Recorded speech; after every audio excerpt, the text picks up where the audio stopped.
Olá! O Poder Legislativo e o Poder Judiciário possuem funções muito importantes na organização do Estado, devendo primar pela harmonia em suas relações. Mas cada um com sua independência. Um fica a cargo da criação de leis e o outro com a função de julgar o cumprimento delas. Para saber mais sobre esses poderes e como eles se relacionam, acompanhe o Legislativo do Futuro que começa agora. Para entender mais sobre o tema de hoje, recebemos no programa dois grandes especialistas. O juiz e coordenador do curso de Direito da PUC São Paulo, Dr. Marcos de Lima Porta, e o Dr. Paulo Bacarin, procurador-geral da Câmara Municipal de São Paulo. Privilégio ter vocês aqui, muito obrigado pela presença. Temos aqui algumas perguntas e vamos já começar, a formulá-las aqui para nossos dois especialistas. E a gente falou na abertura, a tripartição dos poderes é algo previsto na Constituição. Mas para que cada um deles funcione de maneira eficiente, é preciso que atuem com autonomia. Aqui na cidade de São Paulo, como é que é a relação entre o Legislativo, o Executivo e o Judiciário? Onde começa e termina a atuação de cada um para que a independência seja assegurada? Fique à vontade, doutor, para começar. Doutor Bacarin também, fiquem à vontade. Se me permite, claro, Marcos, fique à vontade. A primeira coisa, é um prazer recebê-lo aqui na Câmara, dentro do nosso escopo de trazer os alunos em formação, trazê-los para dentro do processo legislativo, para conhecer o processo legislativo, porque nós somos de uma época, né, Marcos, que a gente fazia faculdade voltada para a disputa, para a contenda jurídica. A gente aprendia processo civil, processo penal, para a disputa, para a lide. O confronto. Para a lide, para solucionar lides, E hoje hoje a gente percebe que se faz necessário conhecer um pouco o processo legislativo, como é que se dá, como é que acontece. Porque cada vez mais a gente percebe uma judicialização da política. Isso não só em nível local, mas em nível estadual e em nível federal também, Então, respondendo à sua pergunta, o que eu diria? Olha, eu acho que a relação entre o poder legislativo local, o poder executivo e o poder judiciário, que no caso ele é estadual, mas Sim.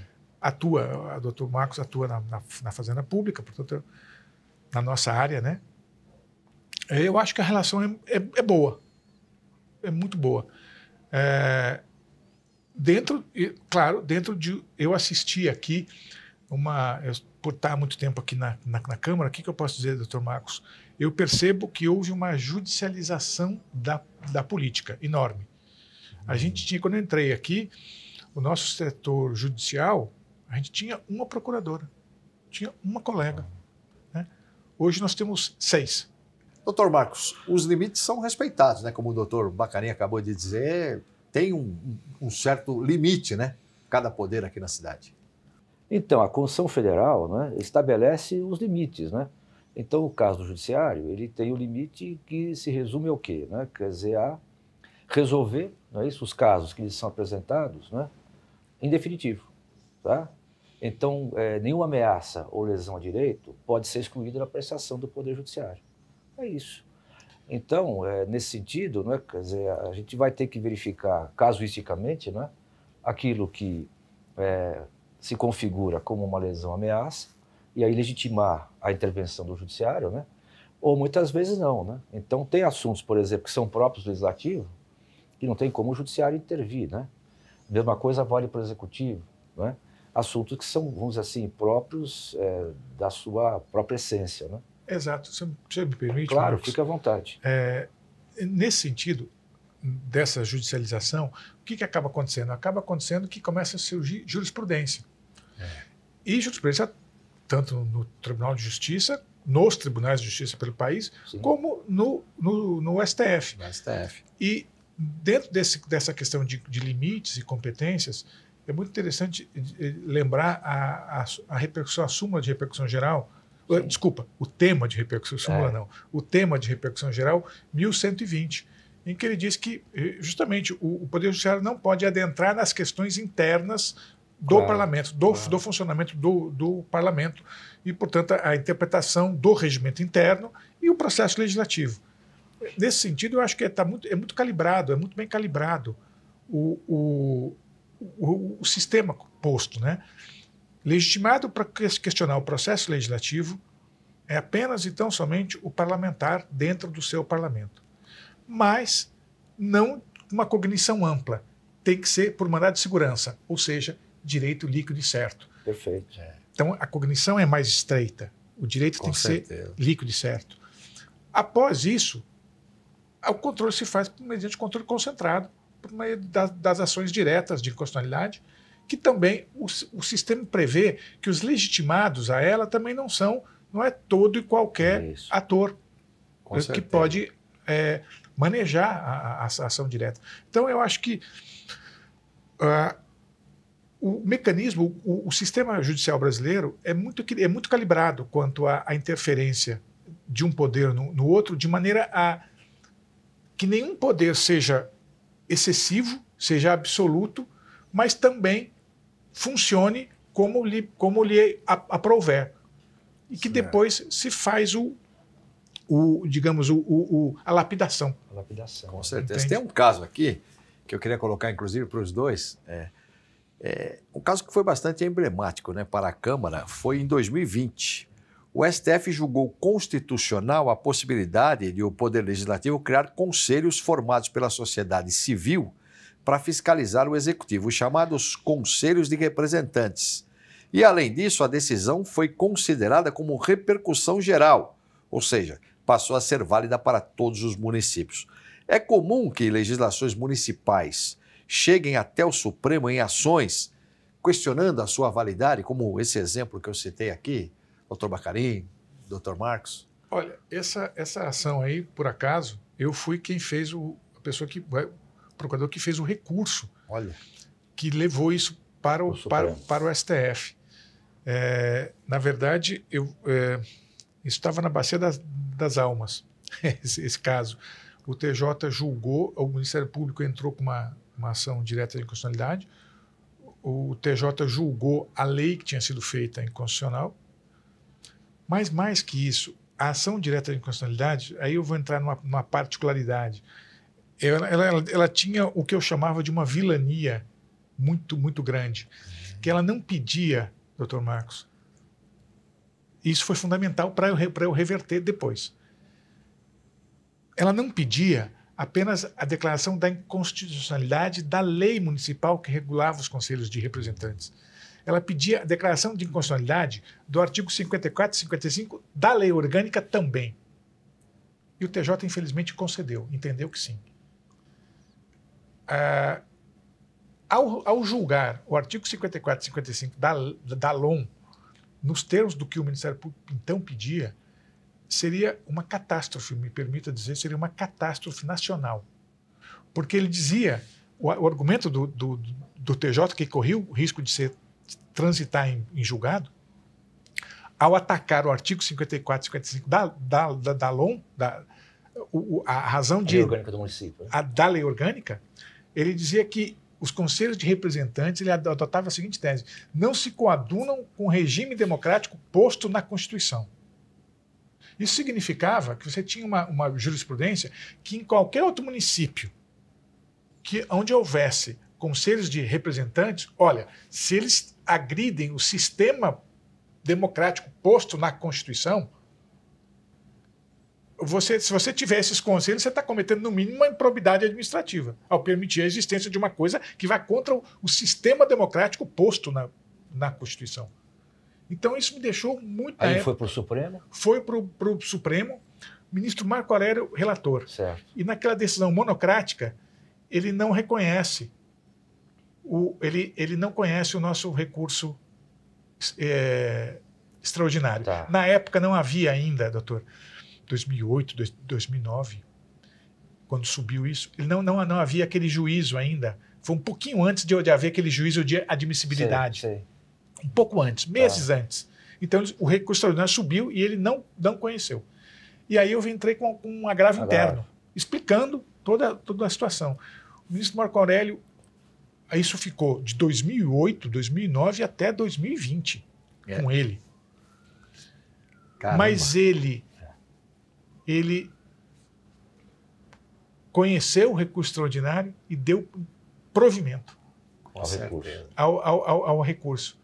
E considerando que os conselhos de representantes são válidos, que a lei de São Paulo era válida. Entendi. E que a lei orgânica de São Paulo se coadunava, sim, com o regime jurídico posto. Quem fez a sustentação oral no Supremo, em 2020, eu não estava mais cuidando do contencioso. Entendi. Foi uma colega minha, que inclusive, que fez a sustentação oral. O recurso físico foi meu, a sustentação oral foi dela. E nós ganhamos por 6-5. Uau. Caramba, hein? Mas antes o ministro Lewandowski tinha pedido repercussão geral e a corte entendeu que deveria ser dado, porque aquele julgamento seria um leading case para virar um tema de repercussão geral. E virou um tema de repercussão geral, dizendo que os conselhos de representantes podem sim existir e a lei pode vir do próprio legislativo, não precisa vir do executivo. Com certeza. Do executivo, né? Nós vamos continuar falando muito sobre esses assuntos, claro, também essas repercussões todas, mas nós temos que fazer um rápido intervalo. Eu vou chamar aqui o intervalo e na volta a gente continua a conversa. E você fique com a gente, hein? Nós já voltamos, tá certo? Já já.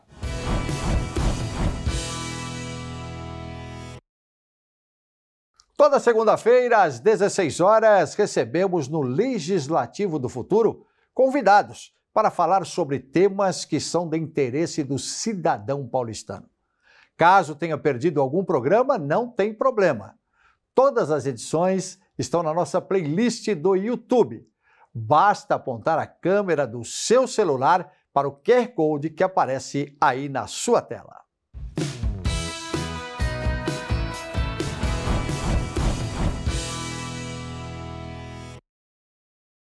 E nós estamos de volta com o Legislativo do Futuro, hoje falando sobre a relação entre os poderes legislativo e judiciário. E é muito importante a gente lembrar que estamos com dois especialistas aqui, não é? Dr. Paulo Bacarin, Dr. Marcos. E eu queria saber uma outra questão importante que aconteceu, inclusive aqui na Câmara, as questões internas do Legislativo, como, por exemplo, a cassação de um parlamentar, como ocorreu aqui. Podem ser resolvidas dentro da própria Câmara ou aí, doutor Marcos, existem casos em que chegam a outras esferas, como, por exemplo, ações na Justiça, aquela coisa toda? Olha, são questões complexas, questões delicadas, né? Que devem ser analisadas, eu acho que caso a caso, com muita, vamos dizer assim, parcimônia, com muita prudência por parte do juiz. Evidentemente que a gente não pode invadir, né, porque eu digo o juiz, né, o judiciário, né, além daquilo que a Constituição, como eu disse, né, ela estabelece. Porque aí, claro, que vai fugir do papel dele, né? Agora, nada obsta, não é isso, que eventualmente isso, não é, quer dizer, acabe respingando em alguma consequência na própria justiça, né? Mas, assim, teria que verificar, eu acho que isso pontualmente, né? Porque, na verdade, o que é primordial nesses casos, não é isso? É a análise que é feita pelo próprio parlamento, né? Ele que é vamos dizer assim, o órgão juiz competente, né? O juiz competente, o juiz natural, não é isso? Natural, para avaliar, eu acho que essas questões, né? Agora, claro que eventualmente pode alguma coisa ou outra, né? Quer dizer, dentro desse, vamos dizer assim, dessa garantia, desse preceito constitucional, né? Se valer uso de uma ação judicial, né? O que a gente, Marcos, você me permite, claro. O que a gente tem notado, né? Que assim, a cassação por quebra de decoro parlamentar, a própria definição de decoro parlamentar, ela é ampla. Ela não é um conceito fechado e nem poderia ser, né? E porque o conceito de decoro parlamentar ele varia com o tempo, ao longo do tempo. Eu te dou um exemplo prático, concreto. Conceito jurídico indeterminado, né? Indeterminado. Infelizmente, indeterminado. Ele tem que ser aberto. É feito para isso, né? É feito para isso. o decoro parlamentar viola o decoro. Eu te dou um exemplo prático, que hoje parece risível, Marcos. Por exemplo, as mulheres, quando adentravam o parlamento, quando começaram a ser eleitas parlamentares na década de 30, ela não podia vir de calça, a calça vinha de saia. Uma mulher que tentasse vir de uma calça comprida, sem dúvida nenhuma, violaria o decoro parlamentar. Sem dúvida nenhuma. Hoje parece risível, mas elas usavam saia. Então, mas esse é um assunto que é próprio do parlamento. Que é próprio do parlamento. Então, o que a gente, pegando esse gancho, sim, o que acontece? Geralmente o judiciário é chamado e se manifesta com relação ao rito, principalmente com relação à parte formal e a ampla defesa. Foi garantido a ampla defesa? De fato, garantiu-se o rito da ampla defesa? O judiciário se debruça muito sobre essa questão. Né? Foi garantido a ampla defesa? Porque o mérito do decoro parlamentar é próprio do parlamento. Tem uma outra questão também, até para que o senhor possa também entrar no assunto e falar a respeito, o caso das comissões parlamentares de inquérito. Né? Aí a gente nota uma situação diferenciada, porque, claro, o vereador tem o poder de fiscalizar, tem o poder, inclusive, de fazer uma CPI para investigar e tudo mais. Agora, o julgamento aí é diferente, porque é feito um relatório, né, para o Ministério Público, e aí a Justiça entra efetivamente, e aí sim se comprova, né, os dois poderes trabalhando juntos, né, doutor Marcos? Sem dúvida, sem dúvida. E assim, né, quer dizer, acho que é o artigo 60, parágrafo 4º da Constituição Federal, né, que delimita para a gente, né, quer dizer, o regime jurídico, vamos assim, geral das CPIs, não é isso? Então, uma peça, não é isso? Vamos assim, de investigação, né? É um inquérito, né? A natureza é um inquérito. É um inquérito. Então, na verdade, enfim, não pode perder essa natureza, né? Então, assim, o controle em cima dessa CPI, por exemplo, pode existir? Pode. Por exemplo, uma questão de legalidade. Não é? Por exemplo, uma questão, enfim, aí tudo bem. Agora, a apuração em si, né? É atribuição própria do Poder Legislativo. Esse é um grande exemplo, tá certo, de controle que é feito diretamente pelo parlamentar, não é isso, da administração pública. Isso é muito importante. É um dos maiores exemplos. Quer dizer, não é só, sabe, fazer leis, né? Criar direito, exatamente, né? Vai além hoje, né? Por isso que eu disse no começo da minha fala, desculpa, claro. Assim, eu acho que agigantou, sabe, as competências do parlamentar. Muito grandes. E outra coisa, a gente está aqui no ambiente mais democrático que tem. Vai até o encontro da primeira pergunta, né? Quer dizer, se funciona bem o judiciário legislativo. Poxa, nós estamos aqui no berço da democracia. É verdade. Aqui é onde se traduz o quê? A vontade popular, poxa. Não é isso? Pega o elevador, cheio de gente, você pega ali fora, sempre gente. E a lei traduz o quê? A vontade popular, né? Vontade então, popular. nesse contexto, eu vejo como, assim, hoje, né, quer dizer, assumindo uma posição, vamos dizer assim, de cada vez maior destaque, não é isso? Eu acho que no cenário nosso do Estado de Direito. E o Judiciário não foge também disso, né? Porque o Judiciário, por conta também da maneira como ele foi, vamos dizer assim, estabelecido pela Constituição também federal, né? A mesma coisa, né? Quer dizer, eu acho que hoje você tem também, não é? Quer dizer, ali uma ampliação, né? Vamos dizer assim, do que se tinha há um tempo atrás, como, por exemplo, a vinda do CNJ, né? A emenda constitucional da reforma do Poder Judiciário, né, que trouxe novidades, por exemplo, na questão de gestão, na questão disciplinar. Né? Então, hoje, há uma preocupação, por exemplo, interna, vamos dizer assim, não é só na questão de julgar processos, né, mas na parte, vamos dizer assim, da musculatura, da estrutura, vamos dizer assim, burocrática, né? Do desempenho. Então, você tem hoje a parte a preocupação com o gerenciamento de riscos, porque nenhuma instituição pública ou privada consegue sustentar administrando crises. Isso. Não é? Depois você tem o controle interno também, cada vez mais fortificado, né? O compliance. Outra coisa importante é a parte a chamada, como é que fala, corporativa, né? Que fala isso, a empresa privada fala corporativa, a gente fala colaborativa, né? Que é a musculatura que você tem hoje para o quê? Para dar, né, efetividade a tudo isso, né?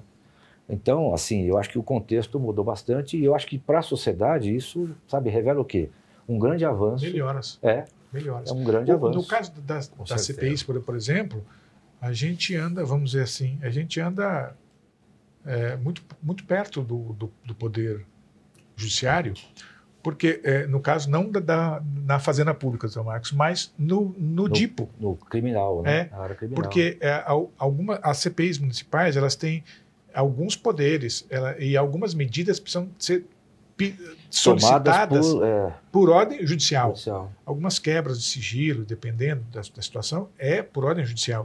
Então, a gente, por exemplo, digamos assim, a Câmara Municipal, nós somos fregueses lá do DIPO, nós somos fregueses contumazes do DIPO, que o DIPO são os juízes do DIPO. Né, de inquérito, né, policial. Existem juízes que trabalham juízes de direito, que, digamos assim, eles são o judiciário voltado para acompanhamento dos inquéritos. Aqui em São Paulo, né? No interior é diferente, né? Mas aqui em São Paulo tem esse departamento. Tipo, na verdade, DIPO, inquérito policial. É isso mesmo. Departamento de Inquéritos Policiais.